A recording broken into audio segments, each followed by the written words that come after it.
चलिए, good morning everyone, this is RK Mehto. मैं RK Mehto आप सबका स्वागत करता हूँ आरके 058 बैच में। मॉर्निंग का बैच है, ये टॉपिक आर्टिकल का डे 3 है।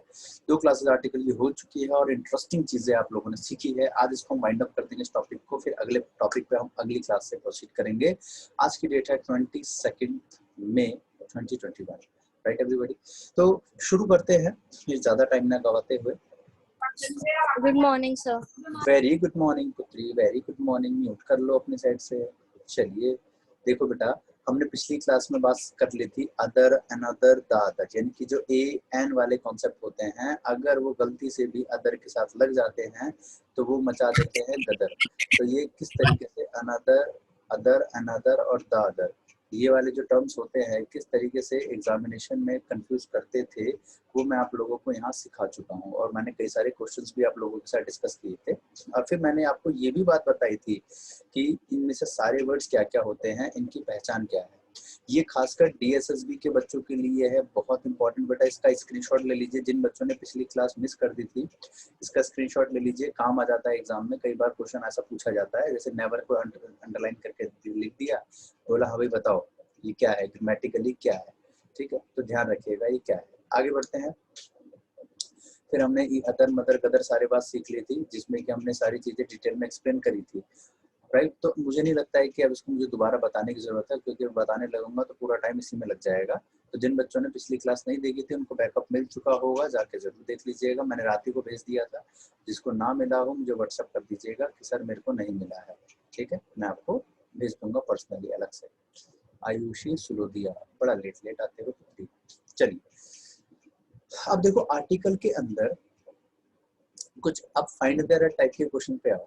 ठीक है, हमने अदर, मदर, गदर सीख लिया, पूरा आर्टिकल के यूजेस कैसे होते हैं, दा का यूज कैसे होता है वो पूरा सीख लिया। अब इसका जो फाइंड द एरर वाला पार्ट होता है, जरा उस पे आ जाओ। ठीक है, आज इसको हम खत्म करना है। लिखिएगा।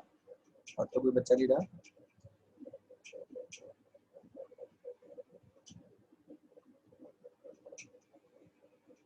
चलो लिखो जरा कुछ सेंटेंसेस फटाफट। The French serves non-veg to their guest। अगला, German killed a great number of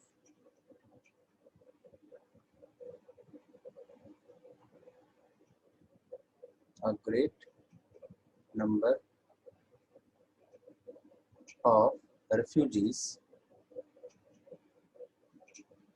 in Second World War। अगला,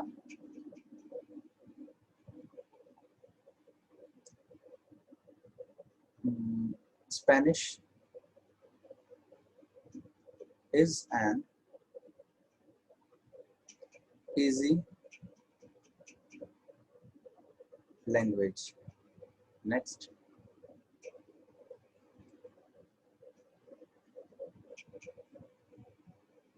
Ayushi said that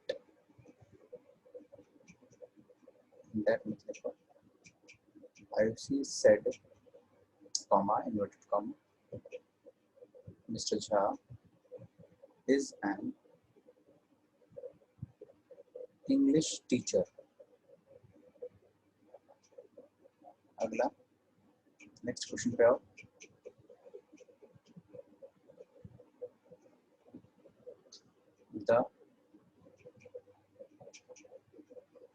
The poor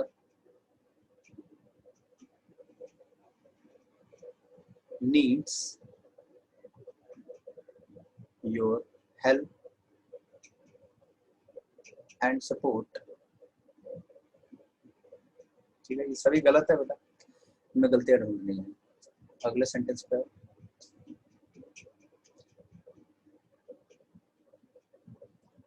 the easier it may seem, the difficult can be. अगला, the kind does not insult others.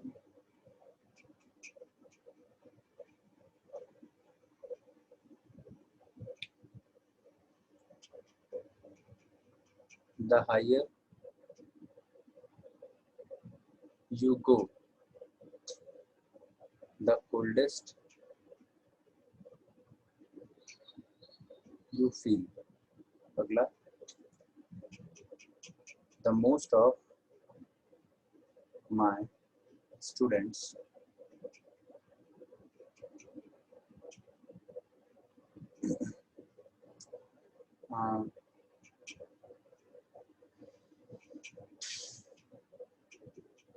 lived there. एक आखिरी,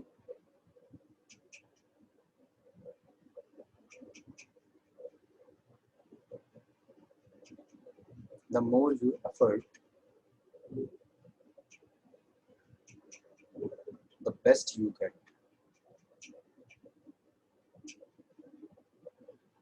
चल जल्दी से इन सभी को एक बार लिख लीजिए फटाफट। कविता यादव, गुड मॉर्निंग बेटा, good morning, good morning, good morning बेटा, गुड मॉर्निंग, जल्दी जल्दी आओ।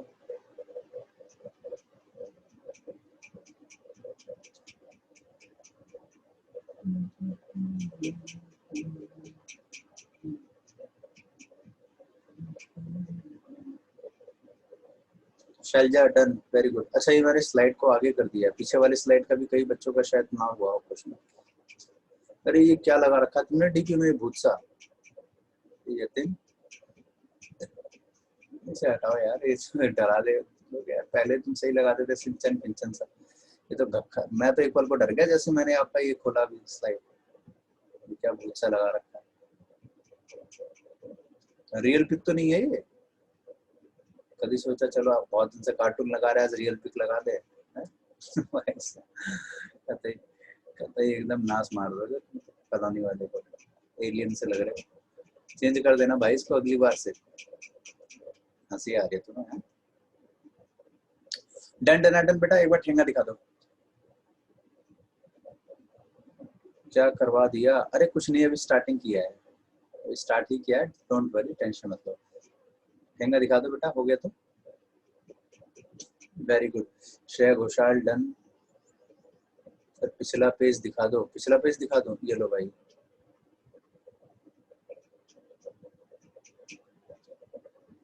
रूबी डूबी डन। शैलजा, अमजद, रितिमा, गीतू, कविता, ललिता, आयुषी, सोनिया कश्यप।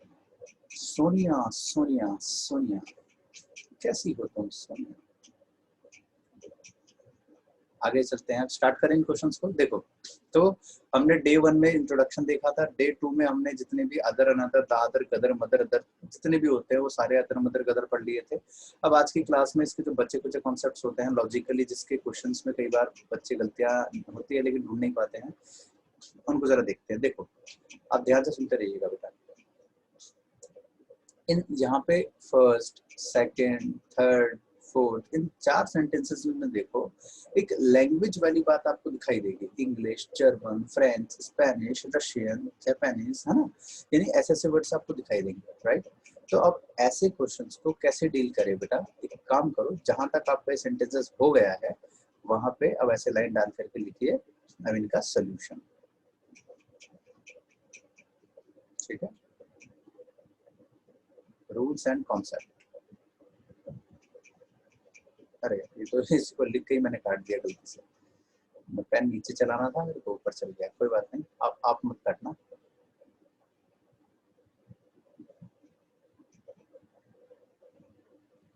चलो स्टार्ट करें। देखो, लैंग्वेज और नेशनैलिटी में बेटा फर्क होता है, ठीक है? अगर हमने, लिख लो एक बार मेरे साथ, लैंग्वेज और नेशनैलिटी, ठीक है? देखो बेटा, अगर मैंने वर्ड लिखा जर्मन, इसका मतलब we are talking about a language जो कि जर्मन लैंग्वेज होती है। अगर हमने वर्ड कहा द जर्मन, यानी कि अगर हमने गलती से भी इसके आगे द का यूज कर दिया तो उसकी मीनिंग बदल जाएगी, इसका मतलब हो जाएगा जर्मनी के लोग। अगर हमने वर्ड लिखा है स्पेनिश तो इसका मतलब है भाषा, और अगर हमने द लगा दिया इसके आगे द स्पेनिश तो इसका मतलब हो गया स्पेन के लोग। उसी तरीके से अगर हमने वर्ड लिखा इंग्लिश तो इंग्लिश का मतलब इंग्लिश यानी कि भाषा, और द इंग्लिश मतलब अंग्रेज लोग, अंग्रेज लोग द इंग्लिश बोला जाता है। ठीक है। फ्रेंच, अगर मैंने सीधा वर्ड कहा फ्रेंच तो फ्रेंच का मतलब हो गया कि भाषा, और अगर हमने द लगा दिया द फ्रेंच इसका मतलब हो गया फ्रांस के लोग। लेकिन अब आप में से कई ऐसे होंगे जिनके अंदर देशभक्ति जागेगी और वो ये कहेंगे कि सर इंडिया का कहाँ गया, इंडिया का क्यों नहीं लिखा। तो बेटा ध्यान रहे, इंडिया में इंडियन नाम की लैंग्वेज कोई नहीं होती है। इंडिया के अंदर इंडियन नाम की कोई भी लैंग्वेज नहीं होती है। ठीक है। ये रूल वही काम करेगा जहाँ पे देश और भाषा का नाम सेम टू सेम हो, जैसे स्पेन में स्पेनिश, फ्रांस में फ्रेंच, है ना, रशिया में रशियन, जापान में जापानीज। ठीक है। तो इंडिया के लिए हम जो है हिंदी का यूज करते हैं। देखो इसने किसने कुछ लिख दिया था, हिंदू नहीं बेटा, हिंदी हिंदी हिंदी वर्ड, हिंदी वर्ड। ठीक है। हिंदी का द हिंदी, तो वहाँ द हिंदी का मतलब हो जाता है, द हिंदू तो न्यूज़पेपर का नाम है, द हिंदी का मतलब हो जाता है कि इंडियन लोग। ठीक है। ये चीज हो जाती है। आगे बढ़े बेटा। तो देखो बोलता है ना हिंदी है हम वतन है हिंदुस्तान हमारा। चलो, तो यहाँ पे बेटा हमारे पास जब भी कोई भी ऐसा आपको लिखा दिखाई दे तो ध्यान रखिएगा द लगते ही वो नेशनैलिटी बन जाती है। तो अब आ जाओ यहाँ पे, अब आपका क्वेश्चन जो था, अब आपका जो क्वेश्चन है उसको जरा गौर से देखिएगा। The French serves non veg to their guest. The French लिखा है, इसका मतलब भाषा है, नेशनैलिटी है। तो नेशनैलिटी होगी, पक्की बात होगी ना नेशनैलिटी। तो नेशनैलिटी का मतलब तो फिर सही होना चाहिए, क्योंकि नेशनैलिटी का मतलब इंसान की बात हो रही है, इंसान तो खाना सर्व कर सकता है। अच्छा, एक मिनट के लिए फर्स्ट को छोड़ते हैं, सेकंड को देखो। German killed a great number of refugees in second world war. यानी जर्मन किल्ड, जर्मन अकेला जर्मन लिखा है, इसका मतलब ये तो भाषा है। जबकि इसकी मीनिंग जब हम हिंदी बना रहे हैं तो मीनिंग क्या आ रही है कि जर्मनी के लोगों ने ये काम किया। मेरी बात क्लियर हो रही है। जब हम इसकी हिंदी मीनिंग बना रहे हैं तो इसकी मीनिंग क्या बन रही है कि जर्मन का मतलब जर्मनी के लोगों ने ये काम किया होगा। मेरी बात क्लियर है, ठेंगा दिखा दो एक बार।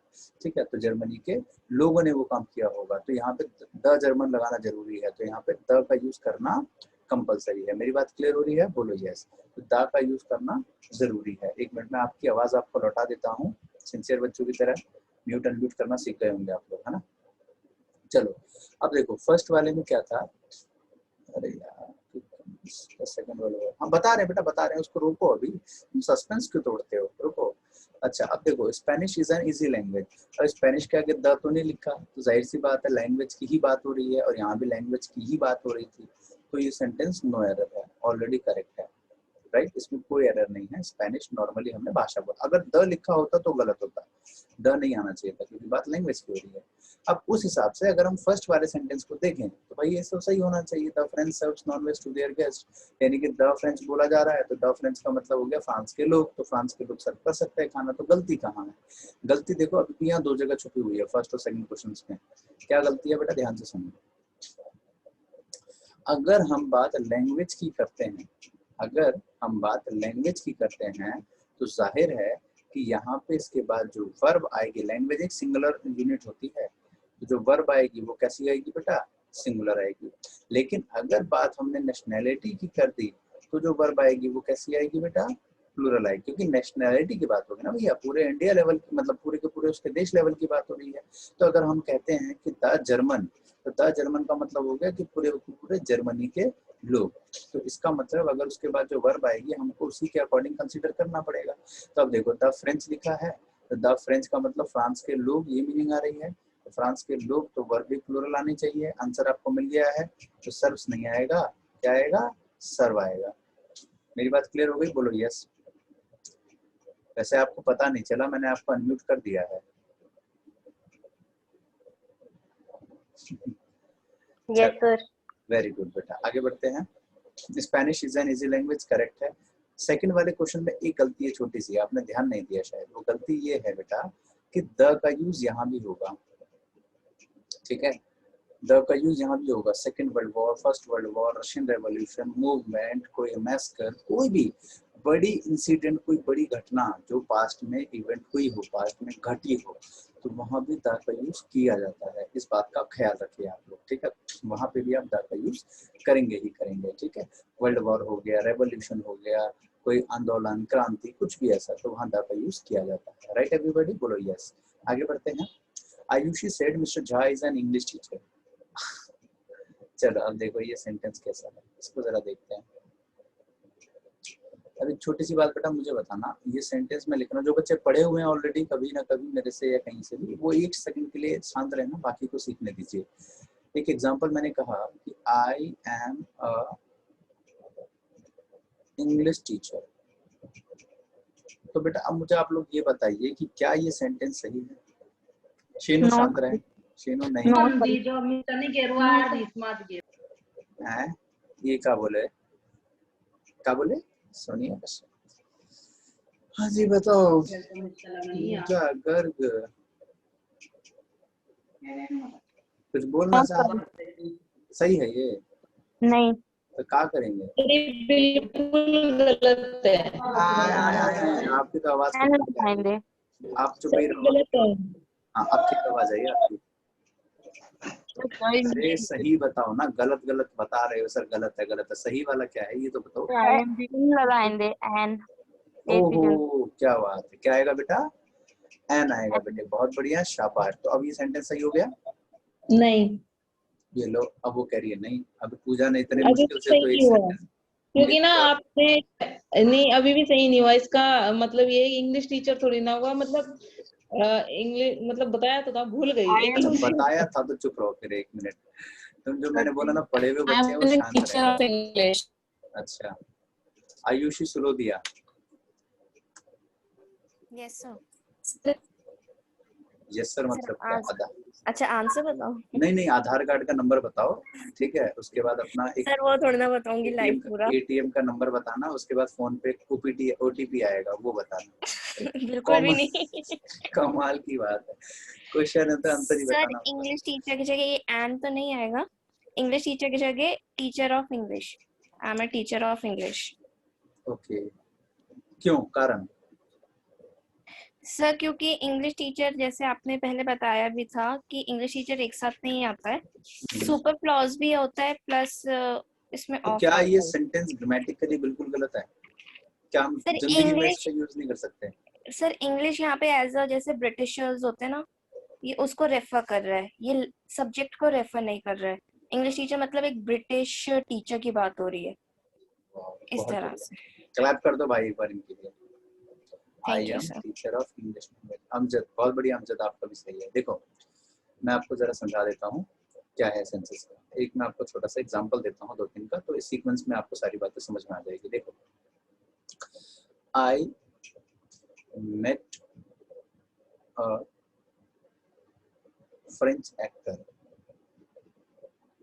आई मेट अ जर्मन सोल्जर,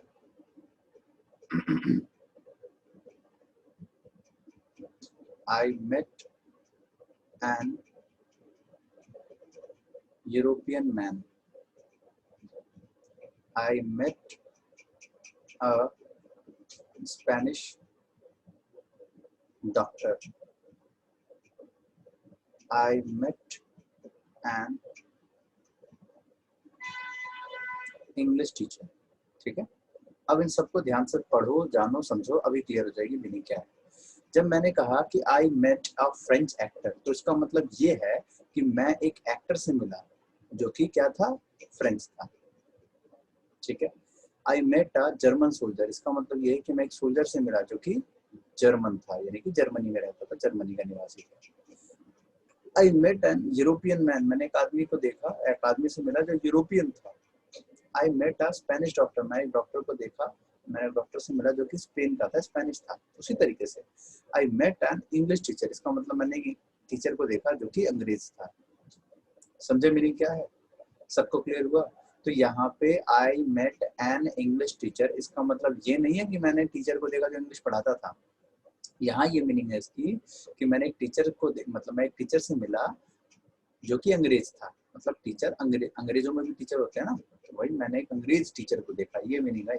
अब यहाँ पे भाई किस सब्जेक्ट का टीचर था वो तो मेंशन नहीं किया गया। अब आपको बताना है, मान लो कि मैंने मैथ का सब्जेक्ट था उसका, मैंने एक अंग्रेज टीचर देखा जो मैथ पढ़ाता था, तो I met an English teacher of mathematics, ये हो गया सही सेंटेंस। समझे मेरी बात? तो बेटा अगर आप लोगों को कोई पूछता हो कि आपको इंग्लिश कौन पढ़ाता है, तो आप बदले में बोलो कि आर के sir is my English teacher, तो आप मेरी अपना तो बंटा धार करोगे, मेरी और ना कटाओगे, ठीक है? तो इस पे ऐसा मत बोलना, इस पे ऐसा कहेंगे I am a teacher of English, ठीक है? तो हमारे पॉइंट ऑफ व्यू से ऊपर वाली लाइन गलत है। अंग्रेज अगर ये बात बोले तो उसके लिए सही है। अगर हम अंग्रेज हैं और हम ये बात कह रहे हैं I am N English teacher, तो वो सही है। इसका मतलब ये हो गया कि मैं एक अंग्रेज हूँ जो कि टीचर है। अब किस सब्जेक्ट का है वो मेंशन नहीं किया गया, तो I am N English teacher of mathematics, I am N English teacher of English. भाई अंग्रेज भी तो अंग्रेजी पढ़ाते ही होंगे, है कि नहीं है? क्लियर हो गया? Very good. क्या लिखा आपने? आ यूरोपियन, आई तो लिखा है, ओ हो sorry sorry sorry sorry, an लिख दिया गलती से, सॉरी वो बाय मिस्टेक, गलती हो गई, जुबान फिसल गई, मुंह से निकल गई ना, चलो सॉरी सॉरी सॉरी, आ लगा दिया।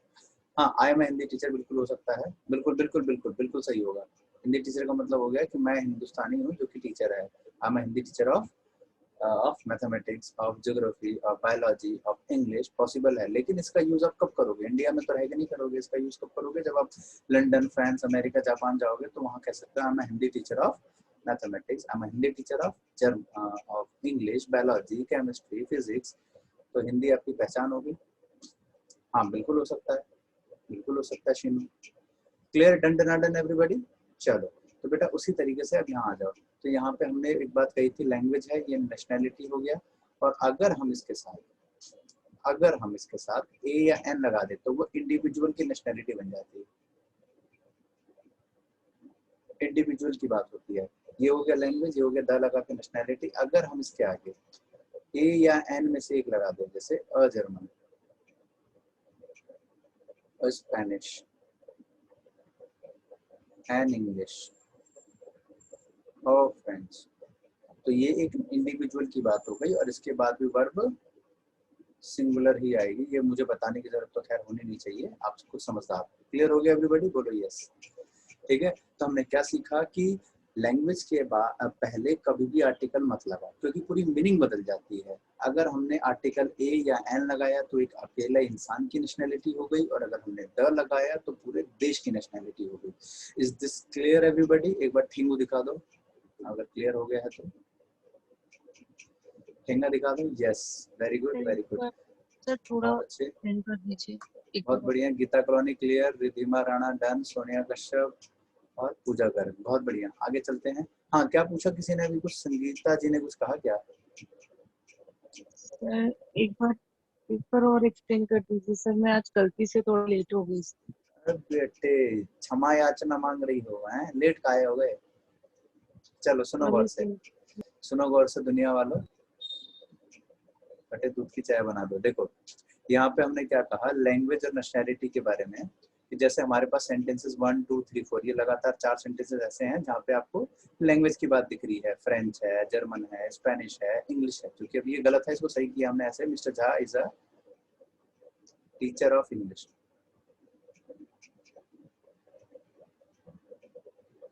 ये सही हो गया, ठीक है।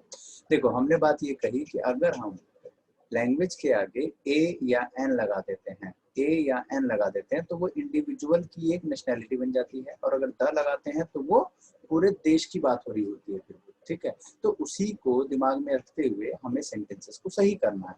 तो अगर मान लो मैं कहता हूँ कि जर्मन किल्ड, अब जर्मन किल्ड एक ऐसा वर्ब है जो लैंग्वेज तो करेगा नहीं, इंसान ही करेगा इस काम को। तो अब यहाँ पे जर्मन किल्ड नहीं होगा, द जर्मन होगा। द क्यों लगाया जाएगा? क्योंकि भाई जाहिर है कि इंसान ही ने मारा होगा, तो इसलिए द का यूज करेंगे। अब ऊपर फर्स्ट में the French serves non veg, अब द के साथ फ्रेंच आ रहा है, यानी कि नेशनैलिटी है कि जो फ्रांस के लोग होते हैं वो अपने गेस्ट को नॉन वेज सर्व करते हैं। तो द फ्रेंच लिखा है तो जाहिर है कि इसके बाद जो वर्ब आएगी कैसी आएगी? प्लूरल आएगी, क्योंकि पूरे देश की बात है। थर्ड में Spanish is an easy language, तो यहाँ पे स्पेनिश के आगे द तो नहीं लिखा, तो सेंटेंस पहले से ही करेक्ट है। अगर द या अ लिखा होता तो गलत होता, याद रखें। और चौथा तो अभी अभी जिस मैंने सिखाया आपको, क्लियर हो गया? बोलो यस। आगे बढ़ते हैं, नेक्स्ट पे मूव करते हैं बेटा। देखो अब इसके आगे की कहानी क्या है, समझिएगा जरा ध्यान से। देखो अगर हमारे पास कोई भी सेंटेंस जब हम लिखते हैं तो उसके आगे जो भी आता है हम उसको क्या बोलते हैं, सब्जेक्ट। अब सब्जेक्ट कॉमनली हमारा क्या होता है, सब्जेक्ट कॉमनली या तो हमारा होता है नाउन या तो होता है प्रोनाउन, यही होता है, या तो होता है नाउन या तो होता है प्रोनाउन। लेकिन क्या हो अगर हमारे पास सब्जेक्ट पे या ना ही नाउन है ना ही प्रोनाउन है, क्या है, एडजेक्टिव है, तो क्या करेंगे? ऐसे में तो गड़बड़ हो गई। मान लो अगर मैंने ये कहा कि बहादुर लोग मरने से नहीं डरते, मान लो मैंने कहा कि बहादुर लोग मरने से नहीं डरते, ठीक है। तो मान लो मैंने ये कहा कि brave is not afraid to die, ठीक है। तो इसके दो तरीके हैं, या तो ऐसे कहो brave people are not afraid to die, बहादुर लोग मरने से नहीं डरते। या तो एक दूसरा तरीका बताता हूँ, दूसरा तरीका जो कि आपके एग्जाम में आता है, लिख लो the plus adjective is equal to plural noun. लिख लो जल्दी से इस बात को, द के साथ एडजेक्टिव जुड़ जाए तो ये प्लूरल नाउन बन जाते हैं। फटाफट इस बात को नोट करो, the plus adjective is equal to plural noun. The के साथ अगर एडजेक्टिव जोड़ देते हैं तो ये प्लूरल नाउन की तरह काम करेंगे, ठीक है। तो अगर हमें ये कहना है कि बहादुर लोग मरने से नहीं डरते, तो देखो मैंने क्या कहा, दो रास्ते हैं। अभी तो ये गलत है, बिल्कुल 100% गलत है। दो रास्ते हैं सेंटेंस को बनाने के। पहला, brave people are not afraid to die, मतलब आपको पीपल वाला वर्ड जोड़ना पड़ेगा, ठीक है। Brave people are not afraid to die. लेकिन आप एग्जामिनेशन में अपने हिसाब से तो नहीं कटिंग कुटिंग कर सकते हैं ना, जो आपके पास लिमिटेड ऑप्शंस हैं, लाइन है, उन्हीं में से आपको सही करना है। तो ऐसे में क्या करेंगे, द ब्रेव हो जाएगा, द ब्रेव। अब देखो द ब्रेव आ गया, एज अ सब्जेक्ट यूज हो रहा है, यानी कि ये प्लूरल नाउन बन चुका है, ठीक है। तो अब याद रखें कि जब हमारे पास द के साथ एडजेक्टिव आएगा तो ये प्लूरल नाउन बन रहा है, तो जाहिर है कि इसके बाद अगर कोई वर्ब आएगा तो वो भी कैसा आएगा, प्लूरल आएगा, ठीक है। तो यहाँ पे हो जाएगा the brave are not afraid to die, बहादुर लोग मरने से नहीं डरते। The brave are not afraid to die, ये सेंटेंस आपका सही होगा। क्लियर हुआ? देखो मैं फिर बता देता हूँ, एक और एग्जांपल देता हूँ छोटा सा बढ़िया सा। जैसे week,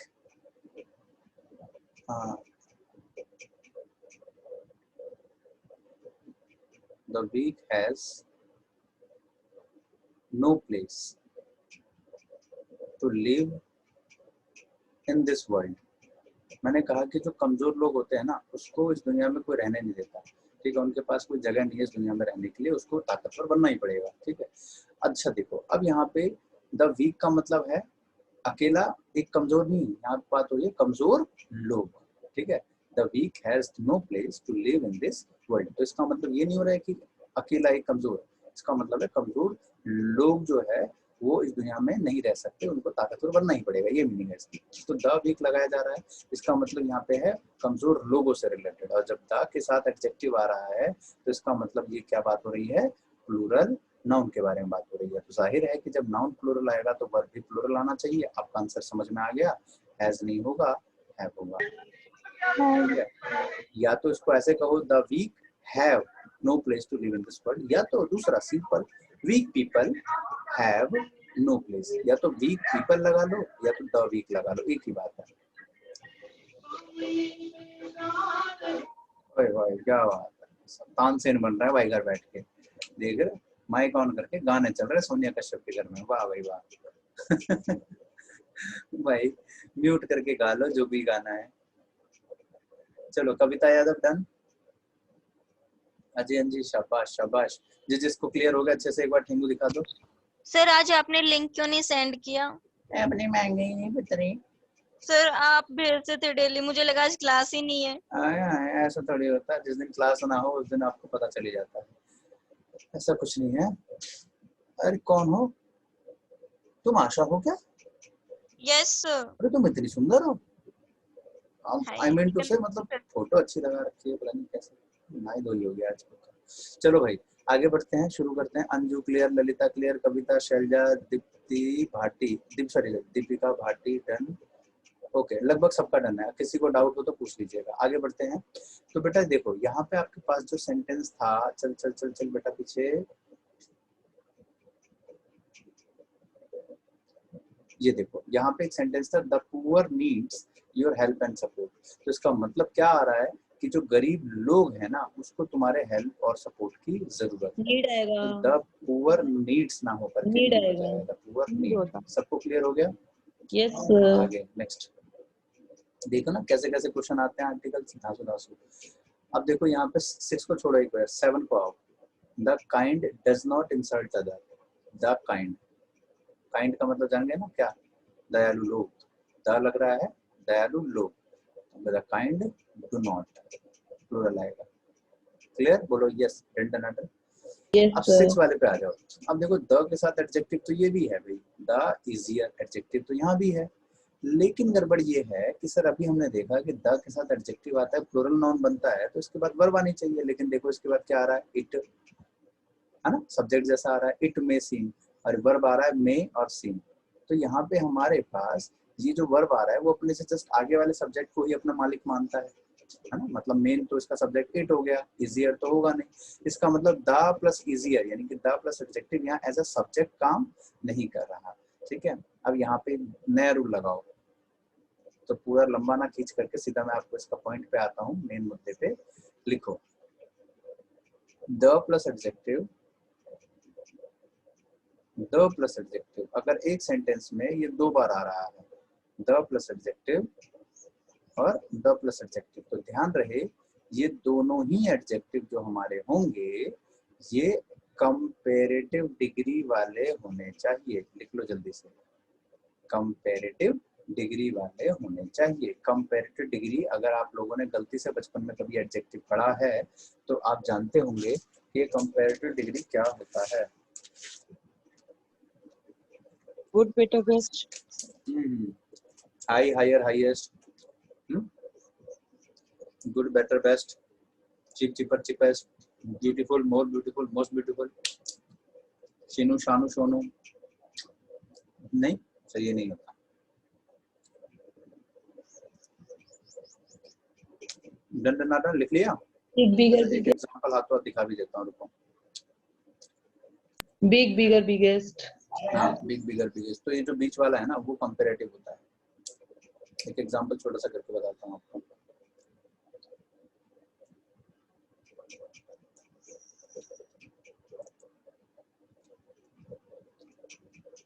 The more you earn, the most you spend। ठीक है, अब देखो यहाँ पे the more you earn, the most you spend, तो यानी जितना ज्यादा अर्न करोगे उतना ज्यादा स्पेंड करोगे, ये मीनिंग है इसकी, है ना। अब देखो द प्लस एडजेक्टिव आ रहा है, अब यहाँ पे वर्ब अर्न है लेकिन इससे पहले सब्जेक्ट कौन है? यू है, यानी असल में द मोर जो है ना वो सब्जेक्ट बन ही नहीं पाया, क्योंकि सब्जेक्ट तो तब बनता ना जब ये सब्जेक्ट की कोई बात ही नहीं होती, लेकिन यहाँ तो ऐसा है नहीं है, इसका कैरेक्टर ही अलग है। The plus adjective, the plus adjective, दो आ रहे हैं, तो इन दोनों को हमें कंपैरेटिव में बनाना था। मोर तो अपनी जगह सही है, कंपैरेटिव होता है ना, मच मोर मोस्ट, यहाँ पे मोस्ट कैसे आ सकता है? मोर करो, the more you earn the more you spend, जितना ज्यादा कमाओगे उतना ज्यादा खर्च करोगे, ये मीनिंग है। क्लियर? शेंगू दिखा दो। ठीक, वेरी गुड। ठीक है, तो इस सिचुएशन को भी कंपेयर कर देता है द लगा करके। ठीक है, चलो तो इस हिसाब से अब आपके प्रश्न पे वापस आते हैं। तो ये रूल वगैरह तो उतार ही लिया होगा, सेंटेंस भी नोट ही कर लिया आपने। अब ये sentence, the higher you go the coldest you feel, तो द हायर द कोल्डेस्ट। अब आप खुद समझदार हो, आंसर क्या आएगा? समझ गए ना? तो हायर अपनी जगह करेक्ट था, कोल्डेस्ट को कोल्डर कर दो, हो गया answer. The higher you go the colder you feel, right. आगे, the easier it may seem the difficult it could be, तो यहाँ पे हमारे पास इजी, इजियर, इजिएस्ट, इजियर सही है अपनी जगह, गलती कहाँ है? डिफिकल्ट का मोर डिफिकल्ट। कंपैरेटिव पता है ना, जैसे ब्यूटीफुल का कंपैरेटिव क्या होता है? मोर ब्यूटीफुल, कि जितना ज्यादा तुम मुंह धोगे, जितना ज्यादा तुम फेयर एंड लवली लगाओगे उतने ज्यादा तुम ब्यूटीफुल होते जाओगे, राइट। हालांकि ऐसा कुछ है नहीं, हम लोगों का तो पूरा बचपन बीत गया फेयर एंड लवली पेलते पेलते, लेकिन बाद में समझ में आया जब भगवान ने ही शनिदेव बना के भेजा है तो हम क्या कर सकते हैं, है ना। ये बेटा जितने भी हैंडसम लौंडे हैं ना, तुम लोग बड़ा मजाक, तुम्हारी जिंदगी सही है। हम लोग तो बचपन से ही भगवान जी ने भैरव बाबा बना के भेज दिया, जा बेटा। हम बचपन में छोटे हुआ करते थे ना, कुछ ठीक नहीं है सर। तगड़ा तगड़ा रगड़ते थे कि फेयर एंड लवली, ये लवली वो लवली, कुछ नहीं हुआ। मम्मियाँ स्कूल जाते हुए सरसों का तेल लगा के खोपड़ी में चिपटती थी और वही मुंह पे लपेट करके जा बेटा। हम कहते थे नहीं मुंह पे नहीं, मुंह पे नहीं, मुंह के लिए फेयर एंड लवली अलग से। फेयर एंड लवली स्कूलों में आते जेब में भर भर के, एक बार तो मैडम ने धर लिया, हंसी पहले तो खूब, हालांकि बोलना तो कुछ और चाहती थी, लेकिन बोले कि अबे अपना कलर देखा है, मतलब इस तरीके से थोड़ा मजाक के लहजे में, मगर मारा बहुत था। मुझे नहीं, मेरे साथ एक दूसरा था, लेके मैं भी जाता था, मेरे साथ एक दूसरा बैठा था, एकदम प्रचंड, एकदम भूत सी शक्ल मेरे जैसी, ठीक है। मैं तो फिर भी थोड़ा सा पहले से ठीक हो गया हूँ। भाई साहब उसको पकड़ के जब कूटा ना, मैंने फटाफट अपना फेयर एंड लवली निकाल के फेंक दिया। मैंने कहा भाई साहब मैं गोरा तो मैं भी होना चाहता हूँ, ठीक है। जब मैं शायद 5th या 4th क्लास में रहूंगा, दिल अपना भी था भाई, सारे लड़के गोरे, हम यशोमती मैया से बोले नंदलाला कि क्लास की सारी राधाएं क्यों गोरी और मैं क्यों काला। इस चक्कर में फेयर एंड लवली लगा डाला और फिर लाइफ हो गई झिंगुलाला। मैडम ने उसको कूटा, मेरी हालत खराब हो गई, मैंने फटाफट अपना फेंक दिया। उसके बाद जब बहुत समय तक फेयर एंड लवली पे पैसे बचा बचा के कर दिया, उसके बाद पता चलता है कि शाहरुख खान आगे टीवी पे ऐड दे रहा है, अब मर्द होगा लड़कियों वाले फेयर एंड लवली, अब चल बस तब जाके समझ में आया कि गलती कहाँ है। फेयर एंड लवली नहीं, फेयर एंड हैंडसम लगाओ, बताओ यार। तब से जाकर के फेयर एंड हैंडसम पे आए, अब फिर पता चला भैया कुछ नहीं होने वाला, कुछ नहीं होने वाला। अगर आपको सुंदर बनना है ना तो कर्मों से सुंदर बनो, मेहनत करो, बस अपने आप लोग आपको काला गोरा सब भूल जाएंगे, ठीक है। डर तो ये था पता नहीं कैसी मिलेगी कैसी नहीं मिलेगी, चलो भगवान की दुआ से अच्छी मिल गई जो भी है। तो सर आपकी राधा फेयर कॉम्प्लेक्स में है। अच्छा आपने मेरी वाइफ को देखा है? किसने देखा है? इंस्टाग्राम पे देखा है। अरे भाई अच्छा देखा हुआ है, ओके चलो जी, ब्यूटीफुल है। आप रहते कहाँ पे हो?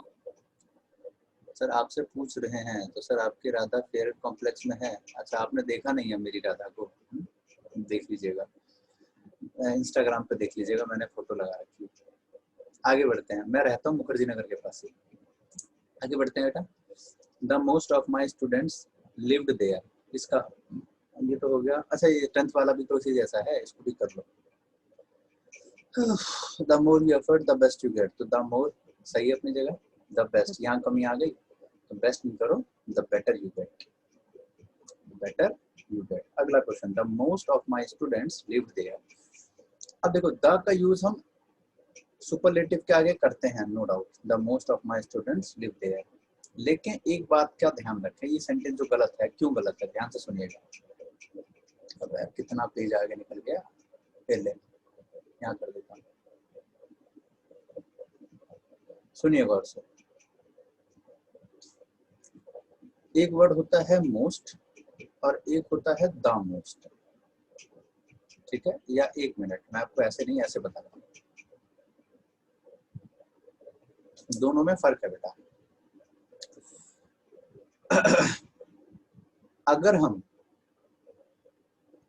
मोस्ट के आगे, अगर हम मोस्ट को as a superlative degree use कर रहे हैं, कैसे एज अ सुपरलेटिव यूज कर रहे हैं, तब तो इसके आगे द लगाओ, ठीक है। मैं फिर बताता हूँ क्या कहा। अगर मोस्ट वाले वर्ड को एज अ सुपरलेटिव यूज कर रहे हैं तो द लगाओ, लेकिन अगर मोस्ट वाले वर्ड को क्वांटिटी यानी कि नंबर, क्वांटिटी बताने के लिए यूज किया जा रहा है तो द का यूज मत करो, ठीक है। नहीं समझ आया? फिर बताता हूँ, एक एग्जांपल देता हूँ, इसको नोट कर लो जल्दी से। अगर मोस्ट को हम एज अ सुपरलेटिव डिग्री की तरह यूज करते हैं तो द लगाओ, और अगर हम इसको एज अ क्वांटिटी बताने के लिए यूज करते हैं तो द मत लगाओ। चलो अब एक एग्जांपल से समझाता हूँ, अच्छे से क्लियर हो जाएगा। देखो ये म्यूट करो, ये कौन है मक्खी सा बिन बना रहा है गी गी करके। हाँ 1 मिनट के लिए म्यूट कर लो। देखो Ruby is most beautiful girl in Delhi, ठीक है, जस्ट इमेजिन। आगे बढ़ो, इमेजिन नहीं मतलब सही भी है। आगे एक और ले लेते हैं, most of my friends visited there last Sunday, ठीक है। अब देखो यहाँ पे हमारे पास फर्स्ट वाला जो मोस्ट है ये यूज हो रहा है एज अ सुपरलेटिव डिग्री, और ये वाला जो मोस्ट है ये बता रहा है क्वांटिटी, भैया कितने मोस्ट, जैसे सम यूज करते हैं सम ऑफ माय फ्रेंड्स, वैसे मोस्ट, ठीक है। तो यहाँ पे most of my friend quantity दिखा रहा है। तो अगर ये सुपरलेटिव बता रहा है तो द का यूज करना कंपलसरी है, और अगर ये क्वांटिटी बता रहा है तो द मत यूज करो, सेंटेंस पहले से ही करेक्ट। मेरी बात क्लियर हो गई? बोलो यस। कहना दिखाओ जल्दी।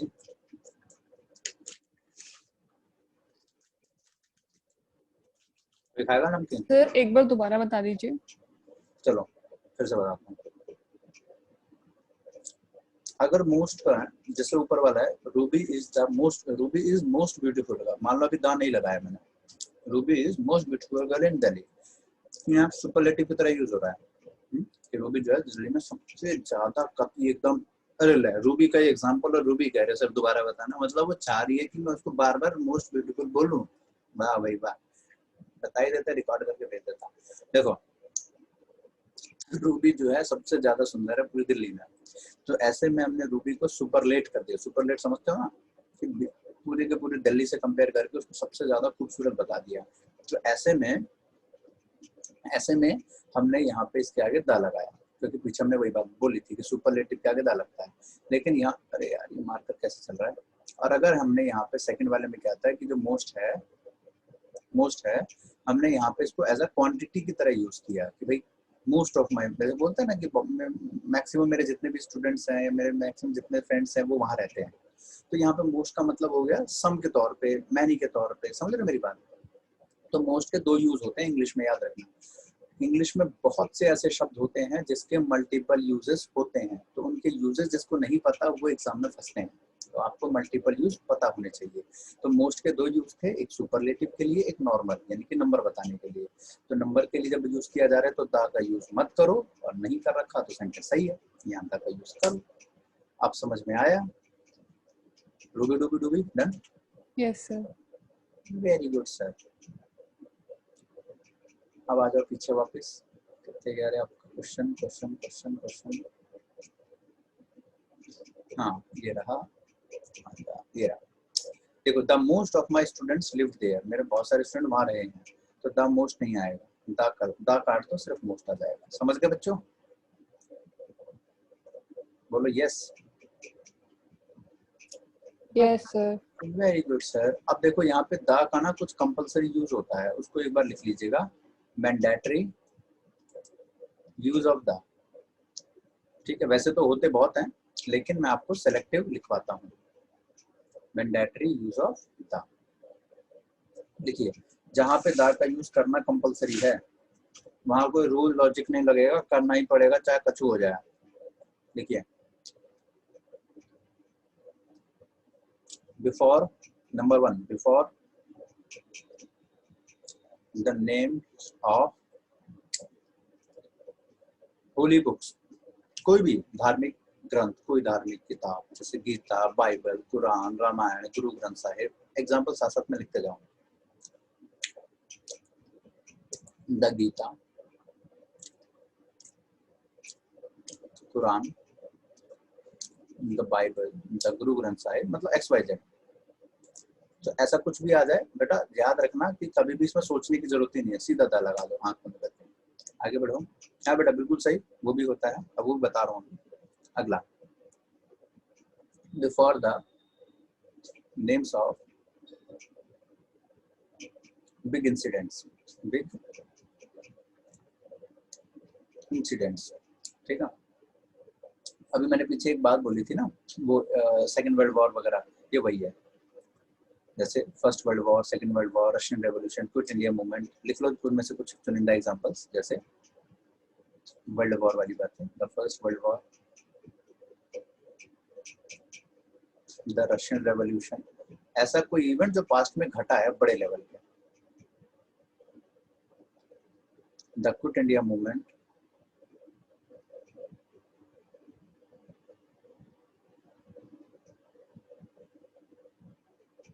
ठीक है, द 2G स्कैम, एक्सेट्रा। समझ में आई मेरी बात? मतलब कोई भी पास्ट की बड़ी घटना है। अब आप कहेंगे कि सर स्कैम में भी आता है था, ये लो, ये तो गदर हो गया। हमने तो अभी वेब सीरीज देखी थी स्कैम 1993, 1992 या 1993 जो भी था, वहां तो गानी लगाया है ना। अगर कोई प्राणी ऐसा है जो आप में से ऐसा सोच रहा है, जो सच में सोच भी रहे होंगे, तो उनको मैं बता दूं कि फिल्मी दुनिया को मेरी क्लास से कंपेयर मत किया करो कभी भी। कई चीजें गलत भी होती है वहां पे। जैसे आपने एक डायलॉग सुना होगा राउडी राठौर का, डोंट एंग्री मी। क्या ये सेंटेंस सही है? डोंट एंग्री मी, बोलो। अक्षय कुमार बोलता है ना, डोंट एंग्री मी, क्या ये सही है? नो सर, क्या होना चाहिए? Don't make me angry. बहुत बढ़िया। तो डोंट मेक मी एंग्री होता है, ये सही सेंटेंस है। डोंट एंग्री मी बिल्कुल गलत है, ग्रामेटिकली बिल्कुल गलत है ये, ठीक है। क्योंकि डूडस के बाद हमेशा वर्ब की फर्स्ट फॉर्म लगानी जरूरी है, और वहां तो फर्स्ट फॉर्म है ही नहीं। अब ऐसे तो डोंट एंग्री मी की जगह बोलते हैं डोंट हैप्पी मी, तो ऐसा हो सकता है कभी? जैसे वो सर एक सॉन्ग भी है ना, शी डोंट नो, ये भी गलत है। हाँ, शी डोंट नो तो ऐसे गलत है, शी डजंट नो होना चाहिए। अब ये कौन सा गाना है वो तो मैंने सुना नहीं, लेकिन आपने जो भी बोला गलत है वो तो। शी डोंट नो बिल्कुल गलत है, डजंट होना चाहिए। आगे बढ़ते हैं, नेक्स्ट पे आओ। क्या हो जाता है मेरे मार्कर को बीच बीच में। अगला point, before the names of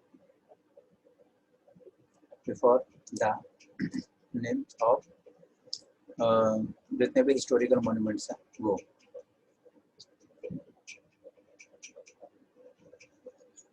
historical monuments, historical जो इमारतें हैं, धरोहर है, रियासतें हैं ना। The red fort, the Taj Mahal,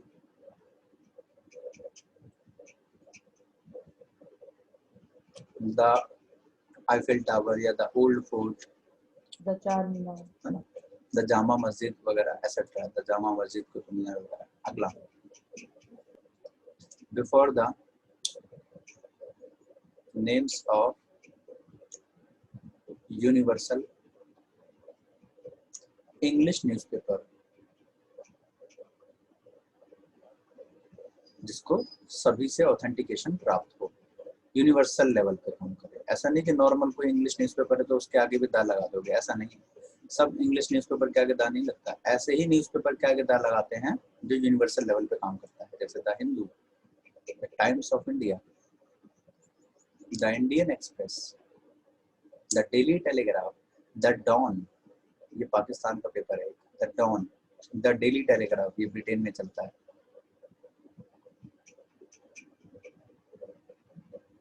the Quint, आपने नाम सुना होगा अगर कभी आप न्यूज़ वगैरह देखते हो, द क्विंट नाम से भी है, ठीक है। तो आप लोग तो उतने के नाम तो श्योरली जानते ही हो जो कि इंडिया में चलते हैं। द ट्रिब्यून, हाँ ये भी होता है, ठीक है। आगे बढ़ते हैं। तो जो भी हमारे पास ये होते हैं बेटा, वो द लगाते हैं। अच्छा, आपको कैसे पता चलेगा ये यूनिवर्सल है या नहीं, वो कैसे, उसकी पहचान क्या है वो बताता हूँ।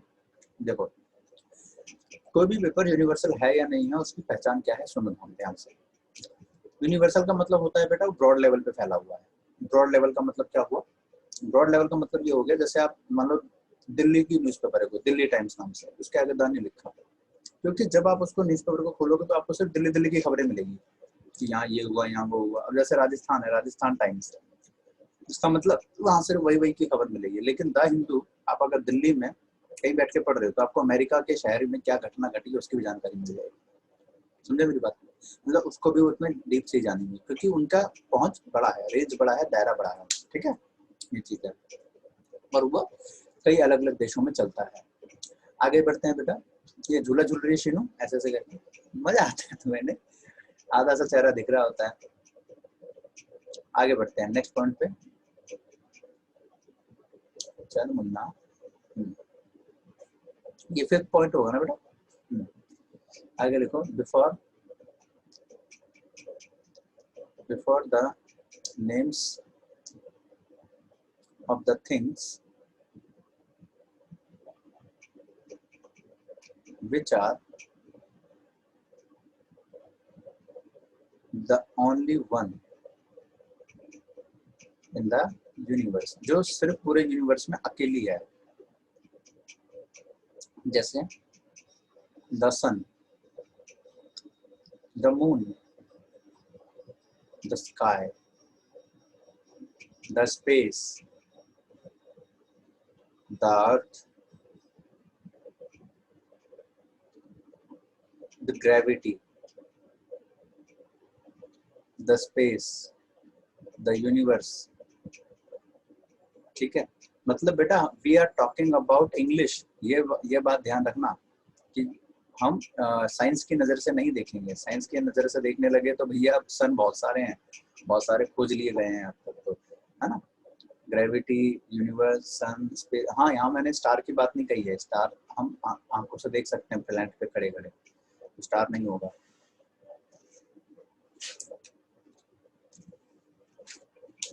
कोई खाएगा नमकीन, खाएगा कोई?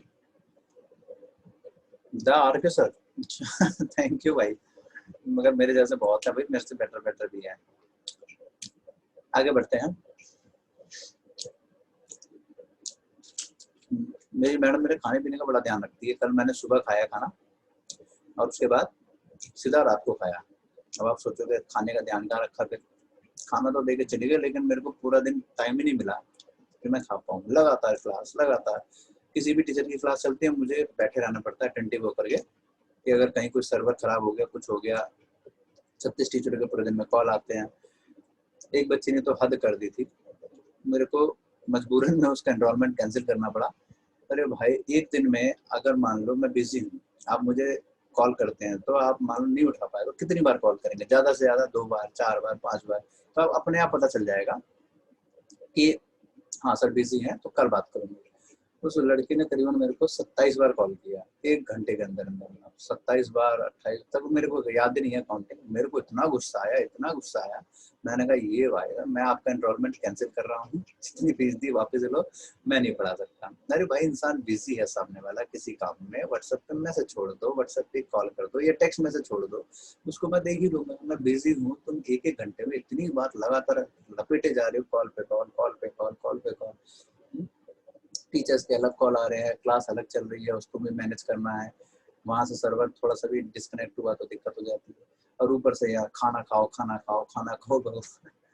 हाँ, ये खाने के लिए थोड़ा चिंतित रहती है। सारी वाइफ इंडियन वाइफ ऐसी होती है, और ये होना भी चाहिए। एक कहावत है ना कि अ caring wife is far better than a beautiful wife, है ना। करंट अफेयर्स के लिए न्यूज़पेपर का नाम बता दीजिए। करंट अफेयर की क्लास अटेंड किया कीजिए ना शैलजा जी, क्लास होती है डेली, उसका अटेंड किया कीजिए। चलिए आगे बढ़ते हैं। तो ये बेटा वैसे तो बहुत सारे होते हैं, लेकिन मैं कुछ चुनिंदा चुनिंदा ही लिख पा रहा हूँ। अगला लिखो, before the names of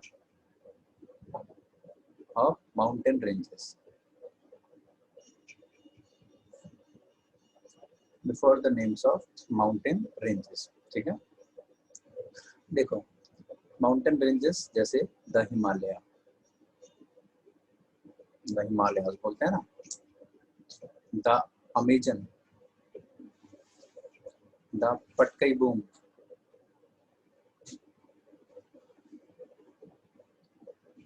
the Alps, the Kilimanjaro, है ना।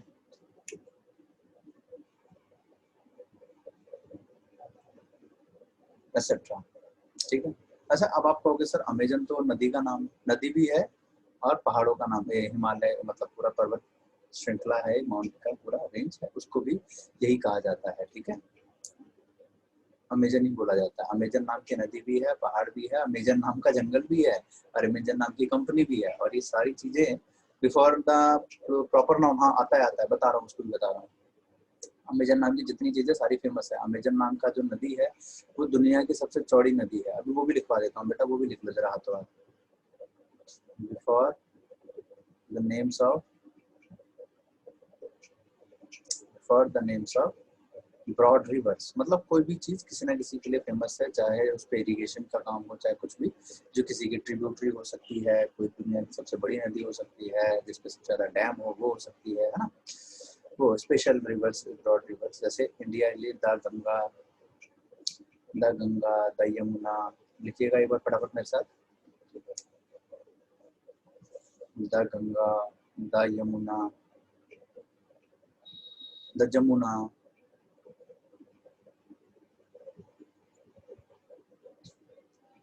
द अमेजन, यहाँ पे जगह नहीं है नीचे लिख देता हूँ, द अमेजन,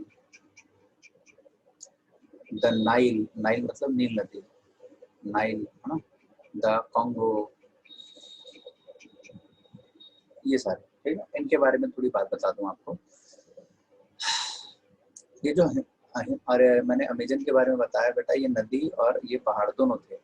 पहाड़ दुनिया के सबसे चौड़े पहाड़ है, सबसे ज्यादा घने पहाड़ों में से एक माना जाता है इसे, ठीक है। और इसकी जो नदी है ये दुनिया की सबसे चौड़ी नदियों में से मानी जाती है, सबसे गहरी। और एक यूनिक बात और बताता हूँ, पूरी दुनिया में एकमात्र ऐसी नदी जिसके ऊपर आज तक एक भी पुल नहीं बन सका है, वो कौन सी है? तो अमेजन है, याद रखना। ये पूरी दुनिया में एक ऐसी अकेली नदी है जिसके ऊपर आज तक कोई भी आर्किटेक्चर, कोई भी बड़ा से बड़ा बिल्डर आज तक एक भी पुल नहीं बना पाया। कारण क्या है इसके पीछे? कारण सुनो। अमेजन नदी जो है उसे धोखेबाज नदी भी कहा जाता है, क्योंकि इस पे कब कौन सी साइड पे कौन से छोर पे कितनी बाढ़ आ जाए कुछ नहीं कहा जा सकता, ठीक है। 2-3 बार ट्राई किया गया है लेकिन कोई सक्सेसफुल नहीं हो पाया। क्यों? क्योंकि मान लीजिए पुल बनाया गया 27 फुट पे और बाढ़ आ गई 29 फुट पे, तो पुल का कोई फायदा हुआ? पुल के ऊपर से तो पानी बह रहा है, तो कोई फायदा उसका नहीं हुआ। तो अमेजन जो है वो धोखेबाज नदी कह सकते हैं कि उसका फ्लो ऐसा होता है कि कभी भी पानी अप और डाउन होता रहता है, ठीक है। और वहाँ की जो जनजाति है सच में वाकई में देखा जाए तो उनको जरूरत भी नहीं है, क्योंकि वो ज्यादा काम नाव सबसे कर लेती है और वहाँ पे रोड का कनेक्टिविटी इतना हैवी नहीं कि पुल की जरूरत पड़े, ठीक है। तो वहाँ की गवर्नमेंट ने फिर आखिरी में छोड़ ही दिया है कि अरे यार छोड़ जाने दो, ठीक है। आगे बढ़ते हैं। और अमेजन जो है ये मतलब अमेजन की नदी के बारे में मैंने खासियत बता दी। और यही अमेजन नदी जो है ये कहाँ है ये जान लो। अमेजन नदी, अमेजन पहाड़ी, ये सब कहाँ है? तो ये साउथ अमेरिका में है बेटा। ये थोड़ा सा आपका जीके वाला क्वेश्चन भी बता दिया मैंने। साउथ अमेरिका है, अमेजन लिख रहा हूँ, साउथ अमेरिका, साउथ अमेरिका में है। मतलब साउथ अमेरिका मान लो इस तरीके से, ये नॉर्थ अमेरिका, ये साउथ अमेरिका। साउथ अमेरिका में यहाँ से कई सारे देश है ना, पेरू है, चिले है ना, यहाँ ब्राजील है, यहाँ उरुग्वे है, यहाँ पे वो है कौन सा है नाम भूल गया, वेनेजुएला है, ठीक है। तो यहाँ से नदी पहाड़ इस तरीके से निकल करके यूं जाते हैं, ठीक है। और यहाँ पे एक देश है जिसका नाम है वेनेजुएला। क्या नाम है? वेनेजुएला। तो वेनेजुएला पूरी दुनिया की का एकमात्र ऐसा देश है जहाँ पे सबसे सुंदर लड़कियां पाई जाती है। हाँ बिल्कुल सही सुना आपने लॉन्डो, बिल्कुल खुश हो गए होंगे, देखो दिल भेजा इसने यतीन ने, ठीक है। सबसे सुंदर लड़कियां पाई जाती है वेनेजुएला में, ये बात बिल्कुल सच है। अच्छा, और एक कमाल की बात और बताता हूँ, इंडिया का 1 रुपया वहाँ के 200 रुपए के बराबर है। जाओ मौज करो बेटा, ठीक है। वो अभी हुआ है। और एक और मजे की बात बताता हूँ, ये आपके जीके में क्वेश्चन बन सकता है। दुनिया का एकमात्र ऐसा देश जिसमें 1 लाख रुपए का नोट जारी किया है वो वेनेजुएला ही है। आपके जेब से 2000 का नोट खो जाए तो आपका हार्ट अटैक आ जाता है। सोचो अगर 1 लाख रुपए का नोट खो गया तो क्या होगा?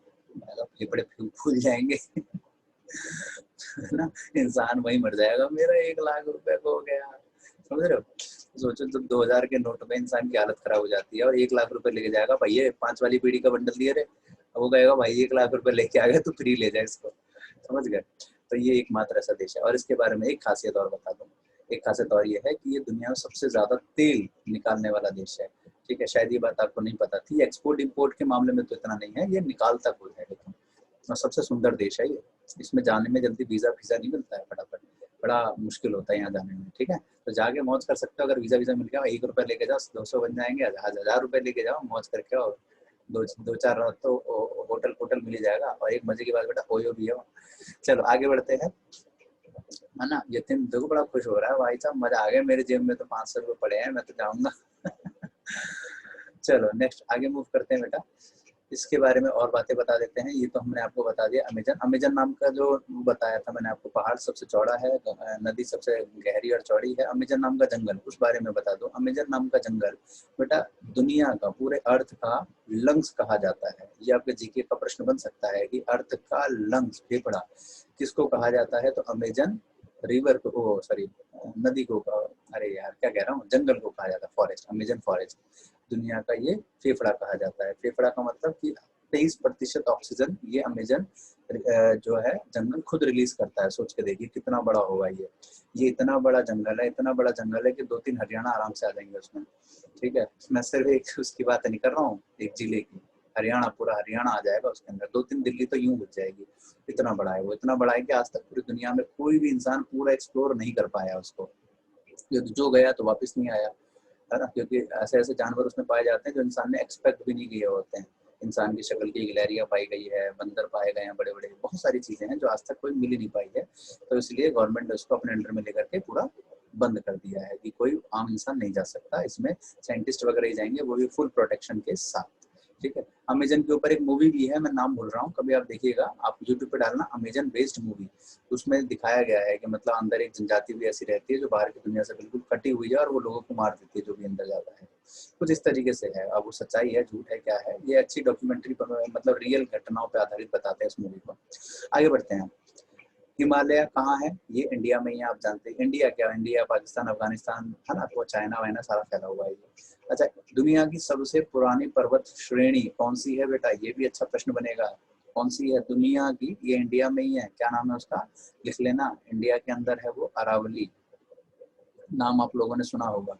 दुनिया की सबसे पुरानी पर्वत श्रेणी कौन सी है? अरावली। और कहाँ है? इंडिया में। कहाँ से कहाँ तक? राजस्थान से दिल्ली। और आप में से दिल्ली में कौन कौन रहता है, एक बार ठेंगा दिखाना। अभी आपको मैं बताता हूँ दिल्ली में कहाँ है, आप उसके ऊपर चढ़ के कहना, आई यार मैं प्राउड फील कर रहा हूँ कि मैं दुनिया के सबसे पुराने पर्वत पे हूँ। चलो मैं बताता हूँ ये अरावली कहाँ है। अगर आप दिल्ली में रहते हो तो आपने नाम सुना होगा एक इंदिरा हॉस्पिटल का, है ना, नाम सुना होगा। इसके अलावा दिल्ली यूनिवर्सिटी के बगल में एक पार्क है, पता नहीं कुछ अजीब सा नाम है उसका, ठीक है, माल रोड के पास ही है। तो वो मतलब आधा जंगल है आधा पार्क है, ठीक है। खूनी खान झील भी है वहाँ पे। तो वो जो जंगल है ना, हाँ, बोनाटा पार्क समथिंग करके कुछ है, ठीक है। तो वो अरावली पर्वत पे ही बसा हुआ है। मतलब अगर आप अगली बार वहां जाते हो ना तो आप कहना कि मैं दुनिया के सबसे पुराने पर्वत पे खड़ा हूँ, ठीक है। तो इंडिया के अंदर ये पूरी दुनिया का, सोचो इंडिया का भी नहीं है, पूरी दुनिया का सबसे पुराना पर्वत माना जाता है, ठीक है। मजेदार बात थी ना, नया सीखा कुछ, प्राउड फील करो कि आप अरावली पे हो। पूरा करोल बाग, पूरा आनंद पर्वत जो एरिया है ना, करोल बाग आनंद पर्वत, वो उसी पे बसा हुआ है। अच्छा, इसके आगे बढ़ो।